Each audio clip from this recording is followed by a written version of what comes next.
Round table సమావేశం యొక్క ముఖ్య ఉద్దేశం ఏంటంటే ఈ తెలంగాణ రాష్ట్రంలో జరుగుతున్నటువంటి 42% రిజర్వేషన్ అమలు చేయాలని గతంలో అనేక ఉద్యమాల ద్వారా ప్రభుత్వ దృష్టికి తీసుకొచ్చినటువంటి సందర్భంగా జేఏసీ తెలంగాణ రాష్ట్ర కన్వీనర్గా చైర్మన్గా ఉన్నటువంటి జాదుల శ్రీనివాస్ గౌడ్ గారు నన్ను ఈ తెలంగాణ రాష్ట్ర జేఏసీ కన్వీనర్గా నియమించడం జరిగింది. అయితే ఈ సందర్భంగా మేము ఇల్లందులో ఒక కార్యక్రమం తీసుకోవడం జరిగింది. ఆ తదుపరి హైదరాబాద్లో రౌండ్ టేబుల్ సమావేశం ఏర్పాటు చేసుకుంటాం. ఈ సమావేశం యొక్క ముఖ్య ఉద్దేశం ఏంటంటే అసెంబ్లీ సమావేశాలు జరుగుతున్నటువంటి దృష్ట్యా అధికార ప్రతిపక్ష ఎమ్మెల్యేలను వివిధ రాష్ట్రాల్లో ఉన్నటువంటి కలిసి వచ్చిన సందర్భంగా అక్కడ జరిగినటువంటి పరిణామాలు ఇక్కడ ఎమ్మెల్యేలకు ఎంపీలకు తెలియజేసే కార్యక్రమం. మనం ఇద్దరి మద్దతు తీసుకోవాల్సిన అవసరం ఉంది. ఇప్పుడు 42% రిజర్వేషన్ ఇస్తానని చెప్పి మోసం కూడా జరిగింది కాంగ్రెస్.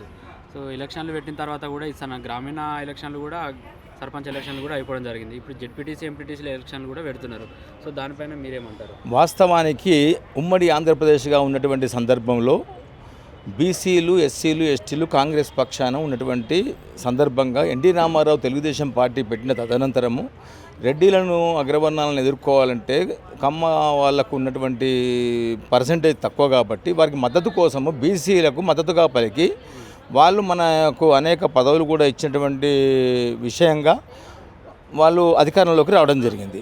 అయితే ఇప్పుడు ఏదైతే తెలంగాణ రాష్ట్రం సిద్ధింపజేసుకున్న తర్వాత మళ్ళీ అధికారంలోకి రావాలి అనే ఉద్దేశంతో ఎవరైతే బీజేపీ అనుకుంటుందో వాళ్ళు రేపు ఉమ్మడిగా ఇది బీజేపీ జనసేనతో పొత్తుతోని బీజేపీ పోటీ చేయబోతున్నటువంటి తరుణంలో బీసీలు ఎక్కడ చేజారిపోతారన్న భావనతోని ఈ పోరాటమే కావచ్చు, జాదుల శ్రీనివాసరావు గౌడ్ గారు తీసుకున్నటువంటి నిర్ణయాలే కావచ్చు, ఈ రాష్ట్ర ప్రభుత్వాన్ని దించే విధంగా ఉంటుందేమో అని భావించినటువంటి రేవంత్ రెడ్డి గారి ప్రభుత్వము 42% రిజర్వేషన్కు హడావుడిగా ప్రకటింపజేశారు.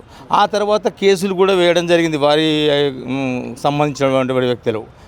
తర్వాత మనకు ఏదైతే సర్పంచ్ ఎన్నికలు ఏవైతే పెట్టుకున్నారో ఈ సర్పంచ్ ఎన్నికలకు సంబంధించి వాళ్ళు గతంలో ఉన్నటువంటి 27% రిజర్వేషన్ కూడా ఇవ్వకుండా 17% రిజర్వేషన్ ఇవ్వడం ద్వారా బీసీలు చైతన్యవంతులై గ్రామాలలో ఉన్నటువంటి నాయకులు, బీసీ కుల సంఘాలకు సంబంధించినటువంటి వాళ్ళు జనరల్ స్థానాలలో నిలబడ్డటువంటి బీసీలను అత్యధిక శాతం గెలిపించుకొని 52% ఇవాళ సర్పంచ్లలో గెలుచుకోవడం 5,300 వరకు సుమారు గెలవడం జరిగింది. అయితే ఇప్పుడు ఇంత ముందుకు తెలంగాణ కోసం పోరాడడం జరిగింది. ఇప్పుడు బీసీల రిజర్వేషన్ల కోసం 42% కోసం పోరాడడం జరుగుతుంది కదా. సో ఒక వ్యక్తి కూడా చనిపోవడం జరిగింది. వాళ్ళ కోసం మనము పోరాడి మనం చనిపోవాల్సి వస్తుంది బీసీలు.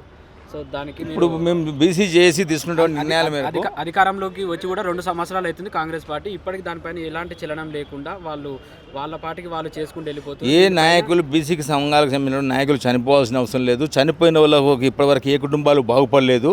అది అగ్రవర్ణాలుగా ఉన్నటువంటి రెడ్డి కావచ్చు, కమ్మ కావచ్చు, వెలమ కావచ్చు అలాంటి నాయకులు చేసినటువంటి సందర్భం. ఇవాళ బీసీ నాయకులుగా ఉన్నటువంటి జాదుల శ్రీనివాస్ గౌడ్ కావచ్చు, కరీంనగర్ మేము కావచ్చు, లేకపోతే ఇతర కుల సంఘాలకు సంబంధించిన రాష్ట్ర నాయకులు, అన్ని కుల సంఘాలకు సంబంధించిన రాష్ట్ర నాయకులు కావచ్చు, ఒకే ఒక నిర్ణయము, ఏ ఒక్క బీసీ బిడ్డ ఆత్మహత్య చేసుకోవాల్సిన పని లేదు. కేవలం ఉద్యమం ద్వారా పాల్గొని వారి యొక్క విలువైన సమయాన్ని వాళ్ళ గ్రామ స్థాయిలో మీడియా ద్వారా లేకపోతే పేపర్ల ద్వారా ప్రకటింపజేసి బీసీలు చేసినటువంటి ఉద్యమానికి నైతిక మద్దతు ప్రకటించి వారి యొక్క ఎమ్మెల్యేలను కావచ్చు, వాళ్ళ యొక్క నాయకులను కావచ్చు నిలదీస్తే సరిపోతుంది.